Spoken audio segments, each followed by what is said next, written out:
Hi, everybody, and thank you for joining our weekly episode of Music Industry Talks. For those of you who are here for the first time, Sincop8ed Noize is a nonprofit organization that helps support musicians. And today I have a special guest here. I'm here with Michelle Bylow, Canadian Executive Director of Raw Artists Canada, which is an international arts organization. Hi, Michelle. Hi, thanks for having me. Thank you. How are you? I'm great. How are you? Good, good. It's a nice day today, so at least we'll get some sun, fresh air. Yeah, I actually went outside today for the first time in 2 weeks to do grocery shopping, so that was nice. Big outing. It's like an event now going out for It totally is. So Michelle, tell us a bit about when you started working for Raw, and for those of you who don't know what Raw does, tell us a little bit about the organization. Sure. Yeah. So I started working for Raw just over 5 years ago. Raw is an international arts organization. I run the Canadian portion for them. Basically, the short of what we do a lot of stuff, but the main component is live events. So we help support emerging talent in fashion, music, film, accessories, basically any style of art by organizing events for them. So yeah, that's what we do. Amazing. And you have all kinds of different artists. Do you want to do a little run through of the different types of categories of artists that you have at each showcase? For sure. I hope I can list them all off. There's so many. Okay, so at each show we combine film. So we'll generally start the event with a short film screening, which is super cool. We also do live music. We do fashion design and performance art. So performance art could include anything from, comedy to a dance troupe or spoken word. And then set up throughout the venue, displaying their work and selling their work is visual art, photography, and fashion design as well, and also accessory design. And then we also have a beauty component too, which also makes things pretty unique, where we have hair and makeup artists set up throughout the venue working live on models or offering their services to guests throughout the night as well. So all this stuff is, happening at one time throughout the evening. Amazing. And how does it work for artists, if let's say they want to participate? And I know that you have like now many cities where you're doing these events. Yeah, so Raw, we're actually in over 70 cities worldwide. In Canada, we are operating in 10 cities. So we have, how you get involved with Raw is kind of two-pronged. We have a curation team that's actively looking for cool talent in each city online, a lot through social media. And then we have our website. So people can apply to participate in the show through our site. Each event is curated. So, we do have a team that looks over applications, and then we reach out to artists that we want involved in the show. So our website is rawartist.com if you're interested in checking it out. Very cool. And the showcases are super cool because you have like so many different things going on. You have, music on the stage, and then you have like fashion shows, and, you have jewelry designers. It's kind of like an immersive experience, and, it's a really awesome event, very unique. Have you what is your typical day like when you're like producing an event like this, or like what do you do to kind of discover talent? Well, we look a lot online. We have a curation team.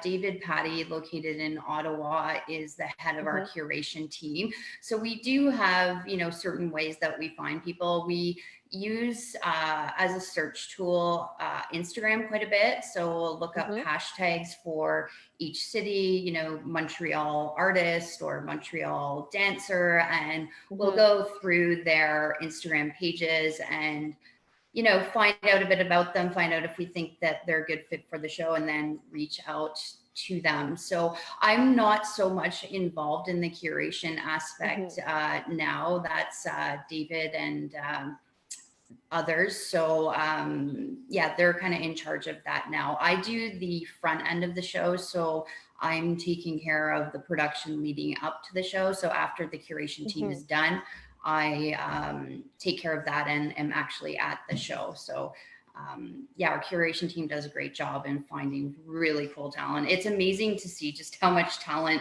there is all throughout this country. In like, it's just, it's a lot. So it's a full-time job for David to do that. For sure.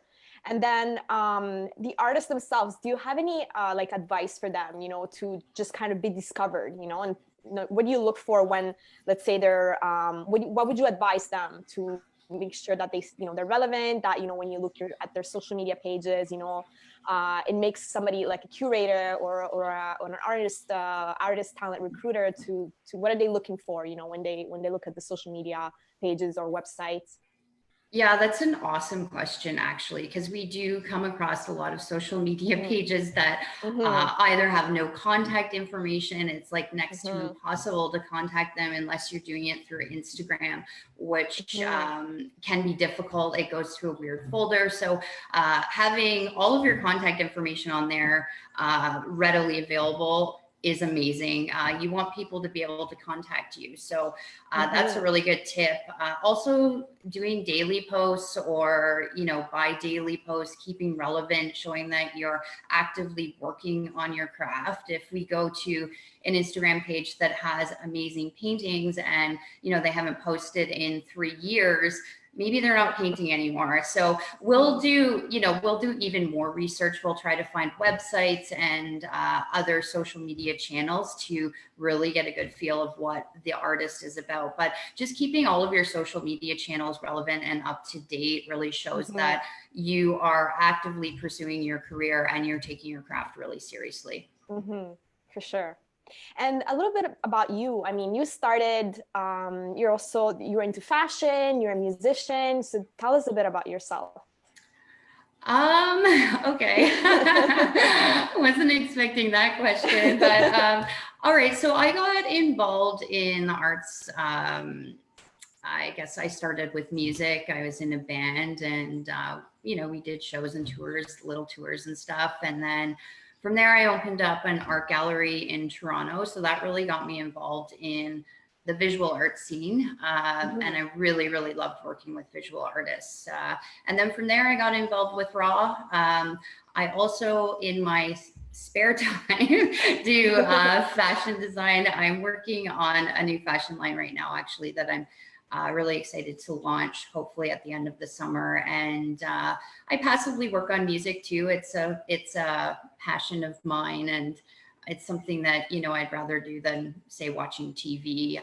It's a passion project. So yeah, I'm all about the arts. It's my whole life basically. So and how do you manage your time, since, you know, you have your fashion, your music, personal life, your career, and you're on the road a lot, because you actually, right, you go to these showcases and you're managing these events all over the place. So how do you what's your, you know, routine, and how do you stay kind of like organized with all this? Yeah, I work all the time, whether it's and there's not much of a personal life going on, which is fine. I'm getting, you know, I'm getting older. I'm almost 40 now, so that part's fine with me. I really enjoy working. So with RAW, I do try to set hours. When we are home, I work from home, so I do try to set an 8 to 10 hour day and then just call it at that, because as you know, with running your own business, you could work 24/7, so you do have to try to balance it, even though there's more work to do. So I also try to work in my studio every day as well, whether it's for fashion or for music, especially when I'm home, because like you said, we do travel a tremendous amount for the show. So I try to set a schedule, do things daily, and you know, utilize my time. Try not to waste time, but I do relax too sometimes as well. You but, do? I don't know. But I try to organize myself so I can fit all of that stuff into Sometimes one I'll see her like on Facebook being like, so we have 10 showcases like this month, you know? I'm going to all of these places, and it's just like, how does she do it? You know, how does she find the time to like have other things going on, which is, it's really hard.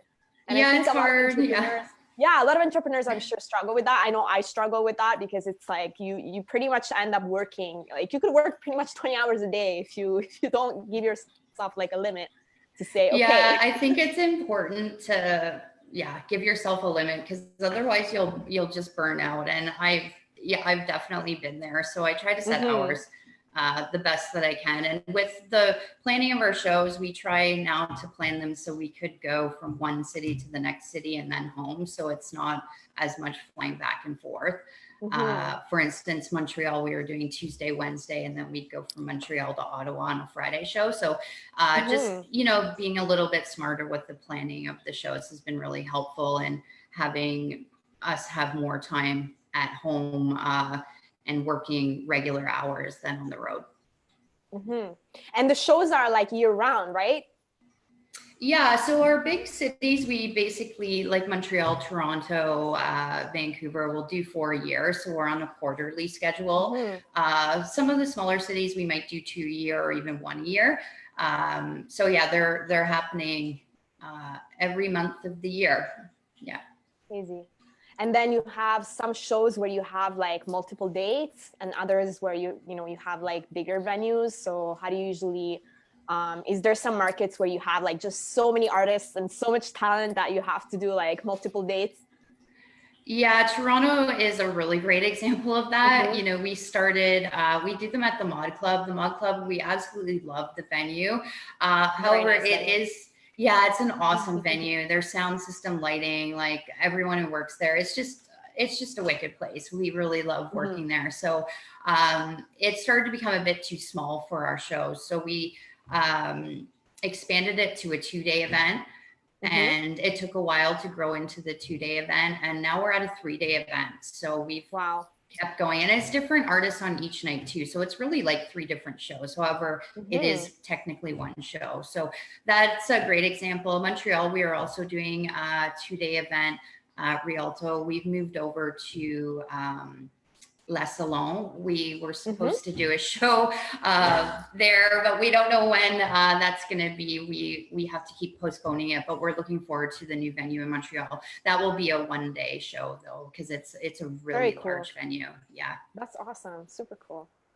And with everything that's going on right now, I mean, a lot of the showcase are getting canceled or postponed, or it's really hard to know like when you're able to do them. So how are you kind of managing this? How are you dealing with the situation? And how do you think it's going to evolve?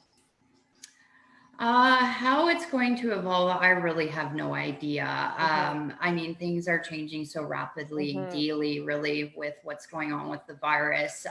The way that we're dealing with it is we're just, we're postponing our shows, and we're keeping an open mind and working with our venue partners. And if, we have to postpone again, we will. So we do have, backup plans if our now postponed shows have to be postponed again. It's really hard to plan for the future when you really don't know what it is, but we're ready, and for anything that's going to come to us. So we'll just keep postponing, cross our fingers that we can get back to normalcy soon. We're really hoping that things will start to get back to normal for August, but hopefully. I don't know. That's like our dream. So we'll see how that it would goes. Be the dream. Yeah, for sure.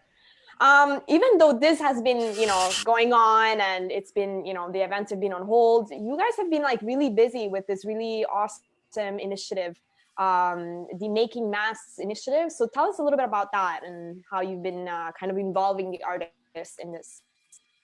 Yeah, so we started the Making Masks initiative. Raw in the US started it, and we followed suit in Canada right away, because I was like, that is an amazing idea. We need to totally do this. At the time, I was really struggling with how to help out during this pandemic, you know, like I have skills, you know, what can I do? So I didn't really know how to do it. So then when the mask thing came about in the US and we were introducing it in Canada, it was still kind of an issue because I didn't know, like, we didn't know where, like, okay, we make masks, where do you send them? Like, who's taking them? There was this big debate, is hospitals taking them? Are they not taking them? So David and I started to work together. David, his portion of the project was he was finding all of the facilities in need, and we soon found out that there was a ton of people in need. So we really focused on shelters and long-term care facilities for that, and all of them were super thankful of it. How we got people involved, we've got a really strong artist network, a really big one too. So we put together a MailChimp campaign and sent out a call to people that wanted to volunteer, and the response was amazing. There were so many volunteers, not just people who sew and make masks, but we had local couriers, so people were going and, you know, picking up and delivering masks and taking them to their communities. So we made sure all the masks stayed in the communities that people are in. So all Montreal makers, all the masks went to Montreal, all Toronto ones went to Toronto. So yeah, it's been really good. We made over 8,600 masks and delivered them, and we're in wave 2 of the project now. So it's really cool to see everyone come together and really help out and make a difference. Amazing. That's a really great initiative. Thanks really to Raw for coming up with this. It's amazing to see, you know, independently owned organizations that are, you know, smaller, but they're, you know, really helping out the artists and really there for the community. And it's really amazing to see that, how the artists are responding to that. It's super cool.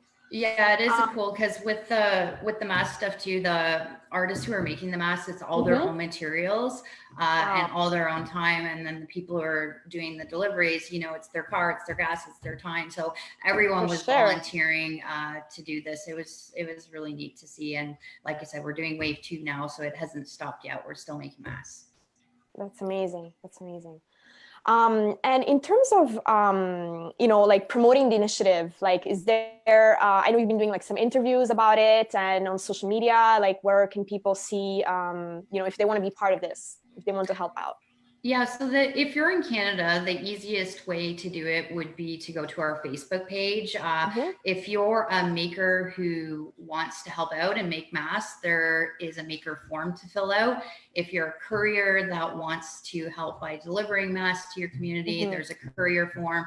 If you are a facility in need of masks, there's also a form on our Facebook page as well that you can fill out, and we'll do our best to help you get the mask that you need. So our Facebook page is the easiest way. Our website does have a mask making initiative form up there, but that's specifically for the US. So if you're in Canada, go to our Raw Artist Canada Facebook page, and all the information you need is there. Amazing. Really cool. And do you have any advice for artists? You know, right now they're really, you know, they're really having a hard, like a lot of people are having a hard time. Artists are obviously having a hard time, like, because they can't play shows or promote their arts the way they usually do. So do you have any advice for artists that are like struggling right now? Yeah, I think the first thing of advice is not to be hard on yourself during this time. You know, for my personal projects, if I don't feel like doing it one day because, you know, I'm feeling depressed about what's going on, I feel bad about it. So don't be too hard on yourself. But with that being said, also try to utilize your time during this epidemic, because time is something that we're often really short on. As artists and just people in general. So try to utilize your time the best that you can. You know, if you don't feel like being creative one day, you could organize all your paints in your studio. So next time you go in, you know, you're all organized to do that. Also having, you know, working on things that you wouldn't normally have time to think about. So maybe pimping out your social media a little bit, maybe making some videos or doing additional promotions online. Try to utilize your time the best you can, but you know, it is a tough time and a stressful time. So don't be too hard on yourself, but yeah, do the best that you can. Awesome. And some artists are already taking initiative by doing like live streams. And I'm not sure if you've seen any other cool initiatives that artists have taken to kind of promote their arts online.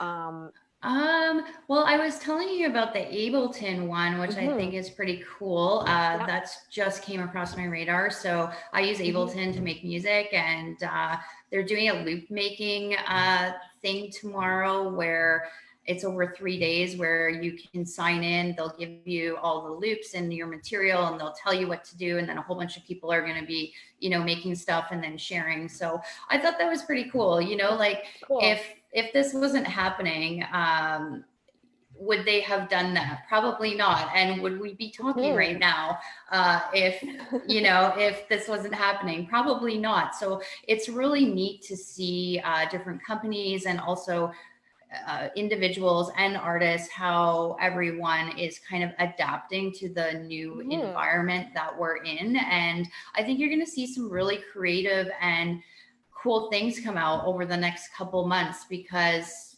people are going to use their skills and they're going to come up with new ways to do things. So in a way, it's kind of an exciting time.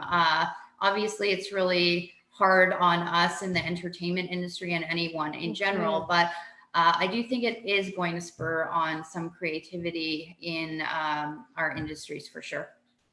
For sure. There's going to be a lot of changes, definitely in the way we do things. And I think in a way, there's going to be room to come up with new creative ways to promote, to create. And in terms of music, do you work, is it you're by yourself, or do you have any people that you write music with, or? I'm by myself. It's kind of like a lone wolf thing. So I do electronics. So I've got a bunch of synths and drum machines and stuff. So yeah, I make electronic, and I do it by myself. Yeah, it's like I said, it's more fun for me to do that than watch TV. And it's a good way to get out your emotions, and, you know, I love it. So yeah. Very cool. I mean, it just shows sometimes where like, you try to do something that's artistic with your life, and then kind of art kind of takes over everything. I mean, it's kind of what happened to me as well. It's like, you can't get away from it. Maybe that. And then at some point you're like, okay, so you're fully immersed into like a arts career. So you're like really this creative person, like everywhere, like all around. It's amazing to see that. And or people are saying on Facebook, people are saying, oh, it's time to change the game. Vincent. Thanks for everybody who's watching. If you find this to be interesting, please share so more people see it.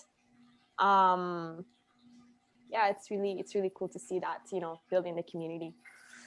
And Michelle, what else? Right now that you have some downtown, you mentioned you're going to be working on music, and what do you foresee happening? What are the next plans for Raw? Do you think that are you going to be expanding to like new cities, or do you think you're going to be doing like more dates in the various cities? So what is the next step for your organization? We have a couple things in the works for sure that we'll be doing during this time that I'm not going to quite mention yet, because they're not into fruition just yet. But we're definitely not standing still. We're going to be pretty active during this time in a new way, like we were just mentioning. With our shows and stuff, like I mentioned, we're just going to go with the guidelines of what's happening. Our main goal there is to keep people safe, keep our artists safe, and we'll continue with our events when we're able to. But yeah, we're definitely utilizing this time and are getting creative, and we'll be doing some cool things. So keep an eye out for some of the stuff that's going to be coming out with Raw in the next little while. Awesome. Looking forward to see that. We have a live question from Danny. He wants to know, from all the artists that you've seen and from your hands-on experience, what takes artists to that place where they can actually live from their craft? Any success stories to share, platforms worth mentioning, or is it simply good habits? I definitely think it's really good habits, has a lot to do with it. Like I was mentioning before, working on your art every day, someone can be really good at what they do, but the person who puts in the hours and puts in the time and the effort is probably more likely to be able to make a career out of their art than someone who may be a little bit more talented but isn't taking it seriously. So definitely, put in your hours, plan out your time. I think that's how most people become successful in the industry. Of course, talent has a certain amount to do with it, but I think the bigger part is the dedication and the hours that you put in. It's hard to be an artist. Most artists will have a full-time job. Maybe you have kids, you've got a family, you've got all of this stuff going on. So it's really hard to section off that time. It takes sacrifice, really. So the artists that are able to do that, I think, become the most successful. For sure. And I mean, you know so many artists. I mean, you've crossed paths with so many artists in your career. What do you think? Do you have any success stories of artists that have showcased that raw and that have told you later on this happened? Like, it's a crazy thing in my career thanks to the showcase, or that they share those stories with you? Yeah. So I was just actually Amanda Niren, who is a friend and did a raw show with us. She just mentioned to me today, actually, that raw was her first show, and now she has made a career out of her art. She's doing really well. She has gone to international shows, and she is one, I hope I'll send this to her after, but she's one that is so dedicated to her work. Like, she has given up so much to get her craft to where it is. So she's definitely a success story. And I would attribute that, of course, to talent, but to her sheer dedication and perseverance. That really shows in how she's able to have lifted her career over the last couple of years. It's really neat to see, actually.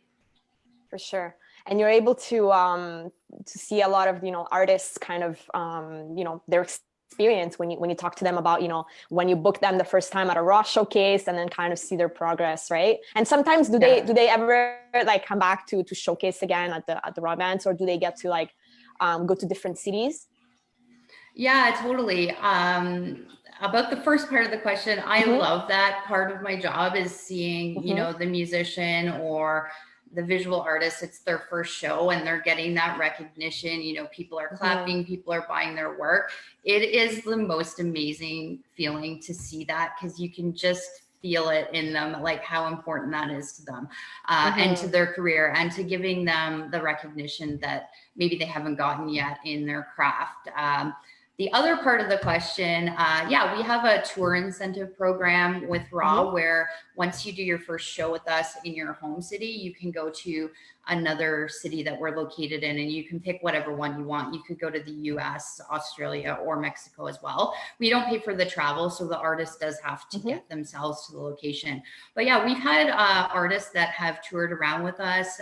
Musician Andy Luanga from Toronto, he did several locations with us. He did a mini tour, Badgermouth as well. They came out and did a West Coast tour. They're Torontonians. They actually performed in Montreal as well, and then they came out and did Victoria, Vancouver, and Calgary. So yeah, it's neat to see how different artists will take advantage of what we're offering, and some people really push it. Like they take every little morsel that we will give them. So it's neat to see that. MD and Badgermouth are two great examples of that.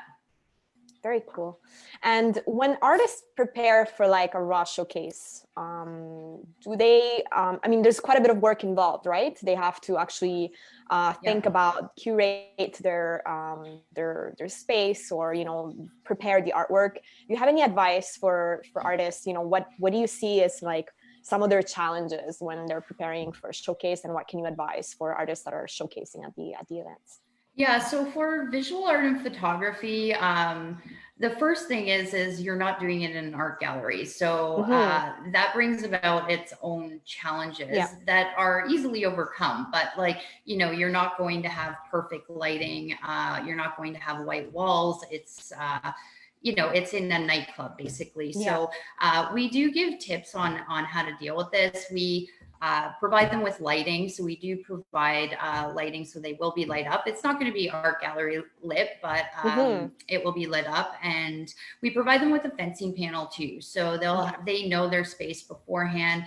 Some of the biggest kind of mistakes that I see from artists at our shows is bring too much work, just like over saturating your space. You know, you've got every square inch of the panel covered and it's just, you don't know where to look. So, you know, really planning it out. Sometimes less is better, having nice spacing, making sure everything is in line. Also having prices on your work too, because I remember at one raw show, there was this sculptor who I really wanted to buy a piece of his, but I just assumed that it was in the thousands of dollars. Like it was such a nice piece. And then he didn't have any pricing on it. And at the end of the night, I learned it was only a couple $100s. So I totally would have bought it if he had had that price tag on there. So I think it's super important to have the prices right out.